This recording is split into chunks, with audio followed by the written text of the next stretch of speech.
오늘 하나님의 말씀이 말라기서 4장 5절로 6절로 이제 말라기서를 마무리합니다. 여기에 엘리야입니다. 엘리야.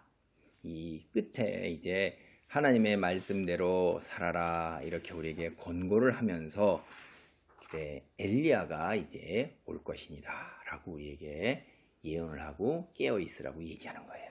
4장 5절입니다. 보라, 여호와의 크고 두려운 날이 이르기 전에 내가 선지자 엘리야를 너희에게로 보내리니, 이렇게 돼 있어요.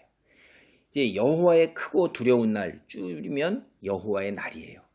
여호와의 크고 두려운 날이라는 것은 믿지 않는 자들에게는 두려운 날이에요. 그러나 믿는 자들에게는 그날이 구원의 날이요, 축복의 날이요, 은혜의 날이요. 이제부터는 참 기가 막히게 좋은 이제 시절이 시작되는 시점인 것인데, 이 믿지 않는 자들에게는 저주의 날이고 파멸의 날이고 지옥에 들어가는 날이라 이 말이에요.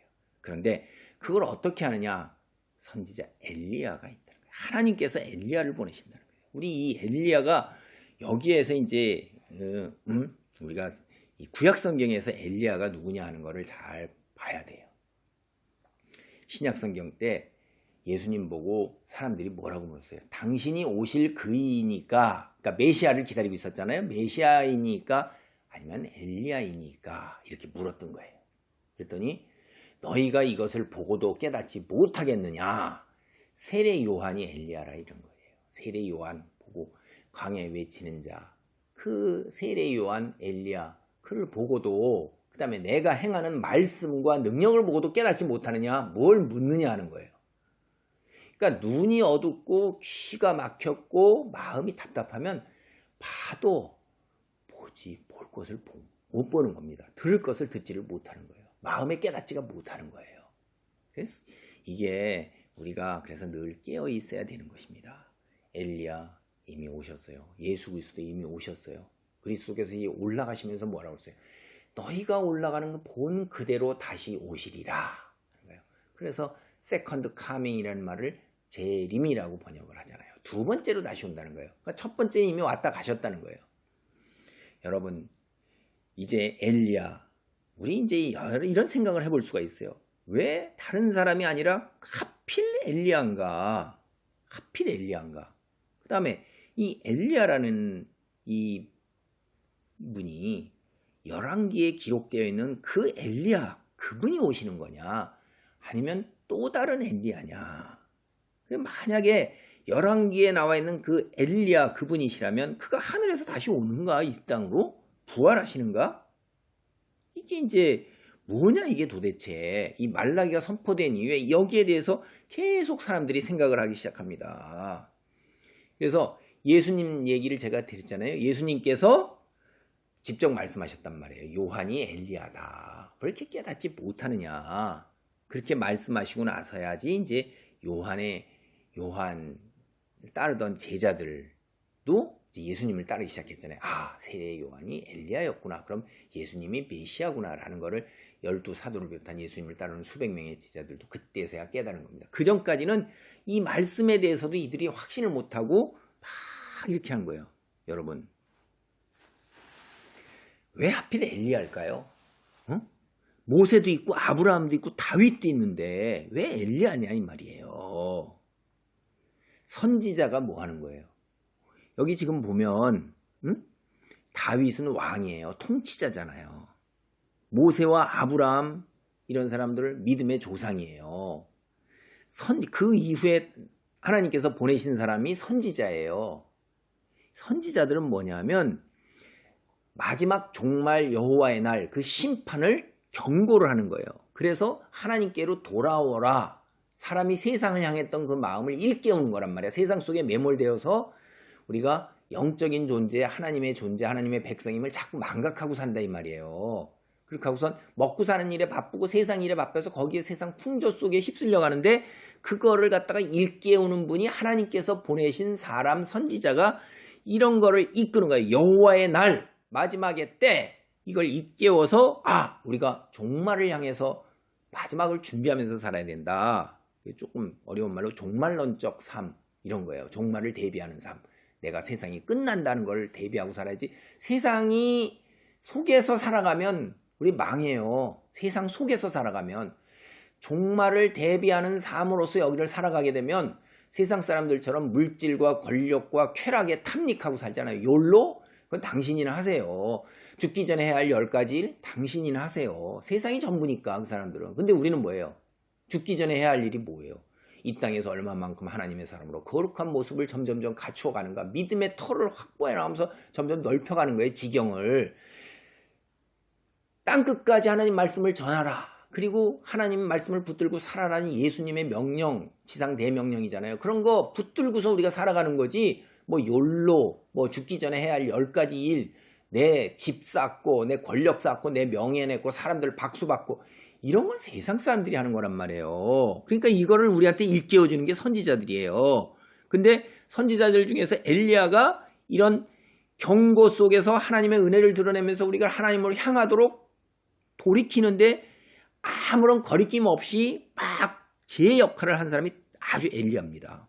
언약을 이해하지 못한 백성에게 언약의 중보자로 다가와서 그런 역할을 감당한 거예요.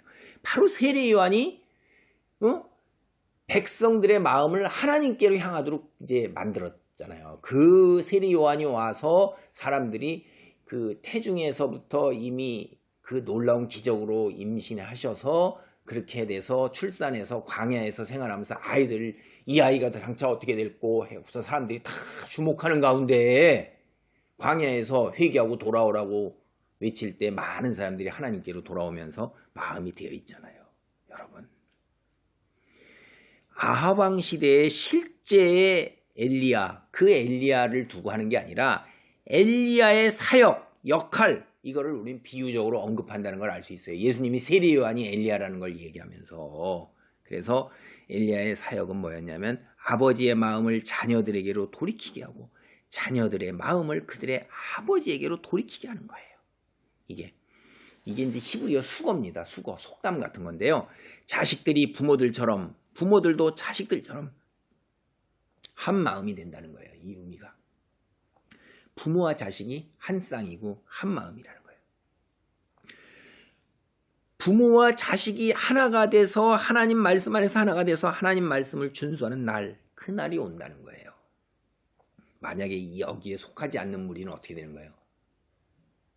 크고 두려운 날이에요. 저주예요. 심판이에요.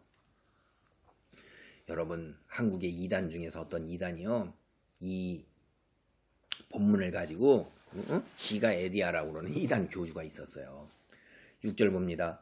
그가 아버지의 마음을 자녀에게로 돌이키게 하고 자녀들의 마음을 그들의 아버지에게로 돌이키게 하리라. 돌이키지 아니하면 두렵건대 내가 와서 저주로 그 땅을 칠까 하시니라.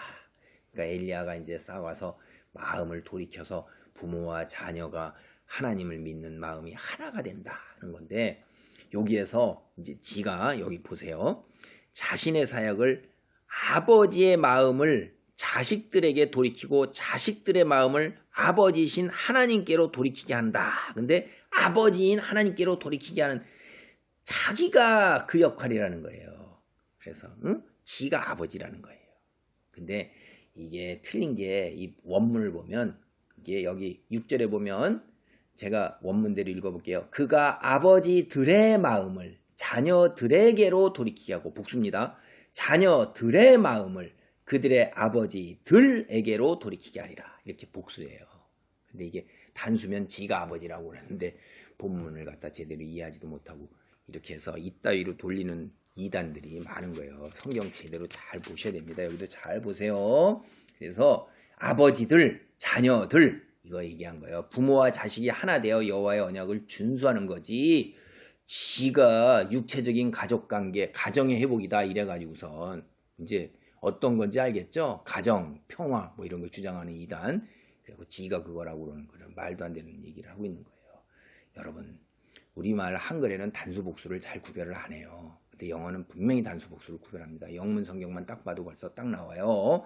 그래서 이렇게 어이없는 이단 우두머리가 주장을 해도 아무 말도 못하고 있는 사람이 대부분이고 넘어가는데 그렇지 않습니다. 그래서 성경을 보실 때 여러분 이렇게 이것도 보시면서 말씀 안에 머물고 붙드세요. 잘 모르면 그 말씀이 틀림없는 진리입니다. 그 다음에 조금 더 능력이 되시면 영어 성경도 한번 보시면서 그리고 또 다른 성경은 어떻게 되어 있는가 하고 우리는 오늘도 한글 성경이 많이 있습니다. 그 많은 성경 다 볼 수는 없지만 이렇게 한두 가지 정도는 더 이렇게 한번 보시면 도움이 많이 될 겁니다. 자, 오늘 이제 말라기를 마무리하겠어요. 엘리야라 이 말이에요. 엘리야가 올 때가 크고 두려운 날이 오는 것입니다. 예수님께서 오시자마자 하신 첫 얘기가 때가 가까우니라 회개하라 이렇게 한 거예요. 천국이 가까웠느니라 하나님의 나라가 가까웠다는 거예요. 하나님의 나라가 가까웠으니 회개하라 이렇게 한 거예요. 예, 우리가 그때 예수님이 그 말씀하신 지가 2000년이 지났는데 뭐 종말이 이미 그때가 종말의 시작인 것입니다. 사실 1000년, 2000년은 우리가 아는 45억 년이라는 지구의 역사에 비해도 아무것도 아니잖아요. 10,000년, 20,000년에 비해도 아닌데 뭐 1억 년 이거에 1000년 이건 뭐 세월도 아닌 것입니다. 하나님께서 이렇게 길게 참으시는 거는 많은 사람들이 하나님께로 돌아오기를 위함이라고 성경이 얘기를 하고 있어요. 오늘 우리가 살고 있는 이 시대가 종말의 징조는 많이 보이고 있어요. 그 종말의 징조 속에서 우리가 깨어있는 자로 하나님의 은혜 안에 있는 자가 되기를 바랍니다. 아멘.